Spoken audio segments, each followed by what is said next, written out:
Hello friends, welcome to defence lover point YouTube channel.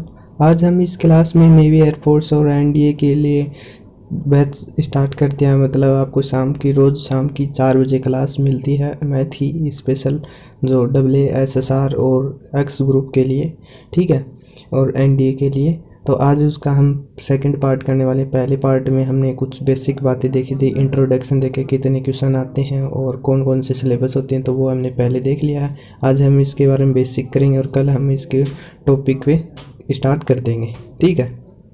तो आप भी अगर मैथ पढ़ना चाहते हैं नेवी एयरफोर्स के लिए, आपका कोई रिलेटिव पढ़ना चाहता है, आपका कोई दोस्त पढ़ना चाहता है, तो उसको भी गाइड कीजिएगा। अगर आप भी चैनल पर नए हैं तो चैनल को सब्सक्राइब कर लीजिए, साथ ही बेल आइकन को प्रेस कर लीजिए ताकि आपको आने वाली वीडियो का नोटिफिकेशन मिलता रहे। साथ ही आपको इस वीडियो का अगर PDF चाहिए तो आपको वो टेलीग्राम पर मिलेगी, उसको ज्वाइन कर लीजिएगा। तो चलो वीडियो को स्टार्ट करते हैं।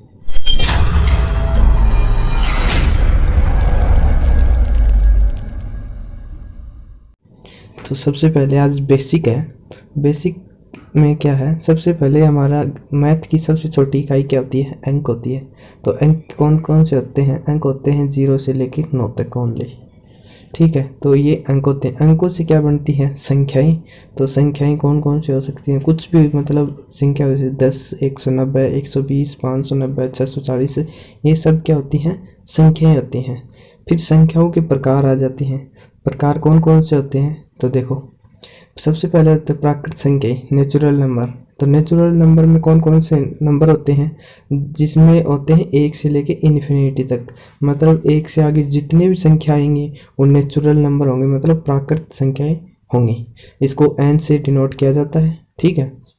फिर हमारा पूर्ण संख्याएं। पूर्ण संख्याएं कौन सी होती हैं? जिसमें 0 से लेके अनंत तक होती हैं, उसे पूर्ण संख्या कहते हैं। इस W से डिनोट किया जाता है, ठीक है। और इसमें अगर 0 नहीं होगा तो ये क्या हो जाएंगी? प्राकृत संख्या हो जाएंगी। अगर 0 होगा प्राकृत संख्या में तो ये क्या हो जाएंगी? पूर्ण संख्याएं हो जाएंगी। फिर हमारी पूर्णांक संख्याएं। पूर्णांक संख्याएं कौन सी होती हैं? पूर्णांक संख्याएं होती हैं -इन्फिनिटी से लेकर +इन्फिनिटी तक। मतलब जिसमें माइनस की संख्या और प्लस की संख्या और साथ 0 भी हो तो उसे पूर्णांक संख्या ही कहते हैं, ठीक है। तो इसमें किससे डिनोट करते हैं? इसमें I और Z से डिनोट करते हैं इनको, ठीक है। फिर इसमें कुछ फैक्ट हैं, कुछ बोल देते हैं। देखो, I+ दे देते हैं कई बार हमारे को, उसको क्या कहते हैं? धनात्मक पूर्णांक संख्याएं। मतलब 1 से लेके इन्फिनिटी तक 2 संख्याएं होंगी और धनात्मक पूर्णांक संख्याएं होंगी। फिर एक है I-। इसमें कौन सी संख्या होती हैं? ऋणात्मक पूर्णांक संख्याएं होती हैं। इसमें -इन्फिनिटी से लेकर -1 के बीच में जितनी भी संख्या आती हैं उनको हम क्या कहते हैं? ऋणात्मक पूर्णांक संख्याएं। फिर है I0 या I की पावर 0 लग रहा है ना, ये I ऊपर 0 या फिर I के नीचे 0, इनको क्या कहते हैं? अशून्य पूर्णांक कहते हैं या शून्योत्तर पूर्णांक संख्या कहते हैं। इसमें कौन सी संख्या होती है? -इन्फिनिटी से इन्फिनिटी तक होती है, प्लस माइनस की होती है, पर इसमें 0 नहीं होता है, ठीक है। तो उनको कहते हैं शून्योत्तर पूर्णांक संख्याएं। फिर है परमेय संख्याएं। परमेय संख्याएं कौन सी होती हैं? जिसको P/Q के रूप में व्यक्त किया जा सकते, उन्हें परमेय संख्याएं कहते हैं। जैसे P और Q किस में होनी चाहिए? I में।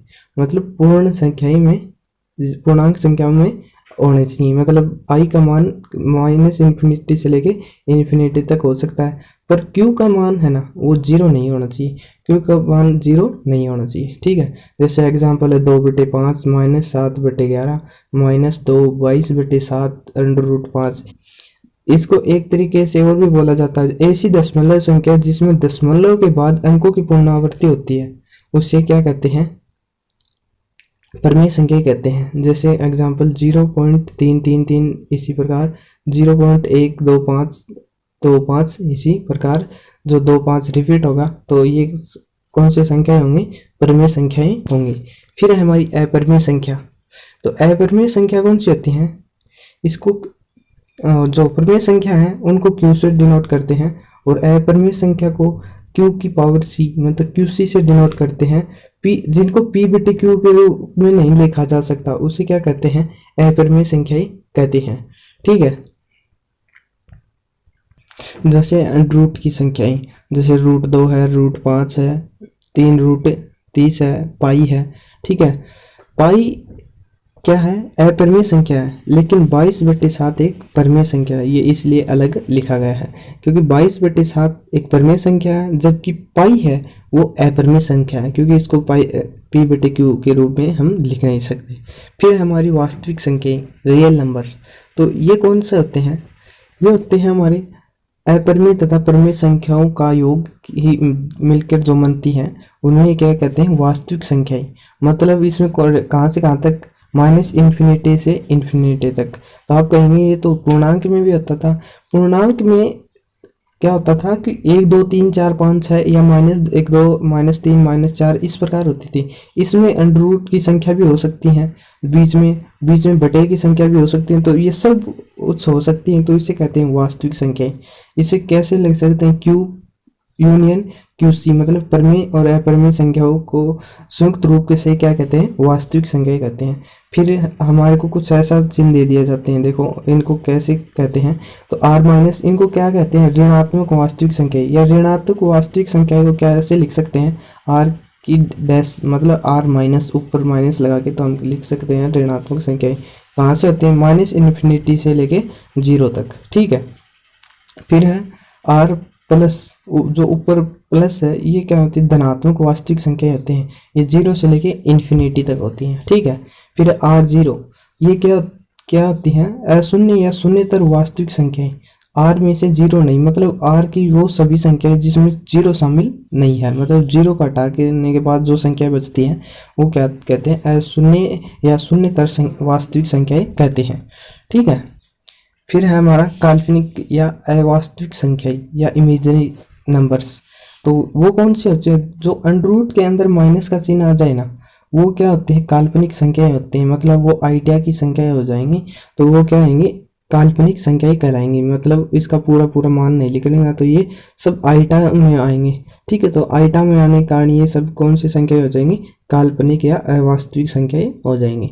फिर हमारे सम्मिश्र संख्याएं, सम्मिश्र संख्याएं क्या होती हैं, वास्तविक तथा काल्पनिक संख्या को जो मिलकर जो संख्या बनती है उसे सम्मिश्र संख्याएं कहते हैं। ये हमारे टॉपिक भी है, तो इसको हम पढ़ेंगे भी गए, और ये हमारे नेवी एयरफोर्स और एनडीए में आता भी है। ठीक है, तो इसे क्या कहते हैं, x + i/y। तो x एक वास्तविक संख्या है और i/y एक काल्पनिक संख्या है, और इन दोनों को साथ लिखने को जो c है, इसे कहते हैं सम्मिश्र संख्याएं कहते हैं। फिर हमारे को कुछ ये 2 संख्या और पूछी जाती है, मतलब अभाज्य रूढ़ संख्याएं कौन सी कहते हैं, अभाज्य मतलब प्राइम नंबर। तो अभाज्य रूढ़ संख्याएं कौन सी हैं, 2 3 5 7 11, जिसमें खुद का ही भाग जाता हो। वैसे एक को छोड़कर जिनके आगे आगे है ना, 2 से लेके 2 को 3 का आगे, 2 में 1 का नहीं, 2 में 2 का ही जाता है, 3 में 3 का ही, 5 में 5 का ही, 7 में 7 का। इसी प्रकार जितने आगे तक जो संख्या होंगी वो अभाज्य या रूढ़ संख्या होंगी। ये नाम याद रखना, इसमें ये रूढ़ है ना, ये बड़ा इंपॉर्टेंट है, रूढ़ और एक यौगिक, ये हमारे को कई बार कंफ्यूज करते हैं, तो आप याद रखना। ठीक है, फिर है हमारा अगला संयुक्त या यौगिक संख्याएं।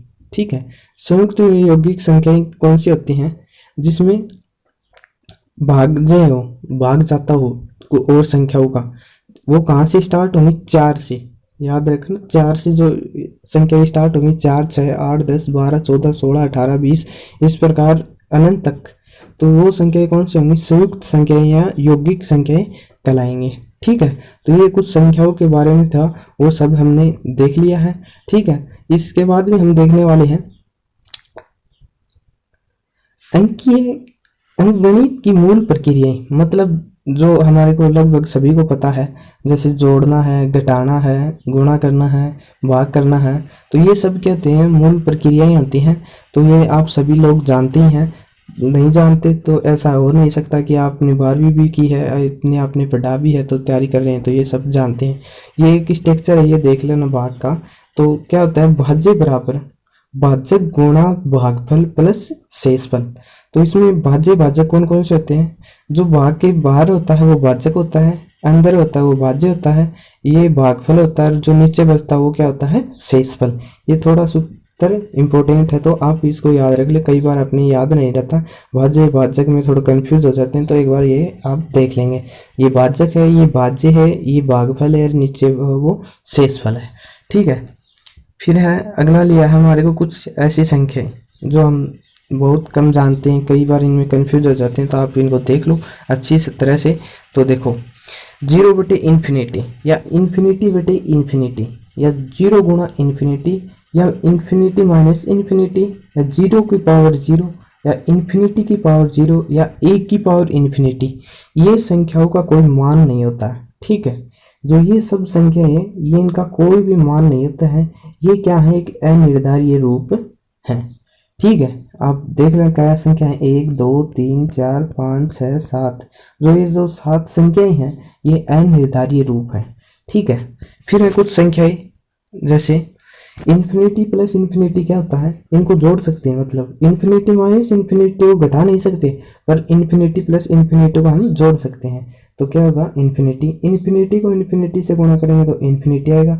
0 बटे इन्फिनिटी क्या होता है, इन्फिनिटी, या इन्फिनिटी बटे 0 क्या होता है, ये होता है इन्फिनिटी हमारा। 0 गुणा 0 ये सभी को पता है 0 होता है। 1 बटे 0 क्या होता है, इन्फिनिटी होता है, और 1 बटे इन्फिनिटी क्या होता है, ये 0 होता है। आप कंफ्यूज हो गए इनमें सभी में, तो आप अच्छे से देख लो, आपको अच्छे से याद कर लो, तो ये क्या होते हैं, तो इन्फिनिटी की पावर इन्फिनिटी क्या होता है, ये इन्फिनिटी होता है। इन्फिनिटी की पावर 0 या 1 की पावर इन्फिनिटी, इनको हम मतलब सॉल्व नहीं कर सकते, मेरा अनिर्धारित रूप है, ठीक है। फिर 0 बटे 1 इसका मान क्या होता है, 0, ठीक है। फिर एक और है ई, जो ई होता है उसका मान हमारे पास होता है 2.71, ठीक है लगभग।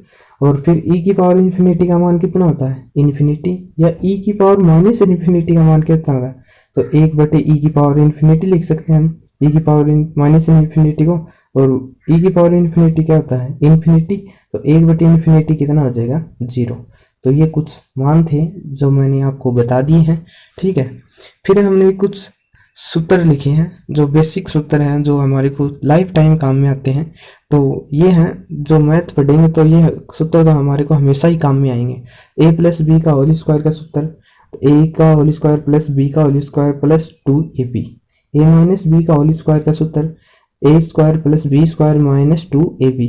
फिर है a प्लस बी का whole square plus a minus b का होल स्क्वायर का सूत्र 2a square plus b square, ठीक है।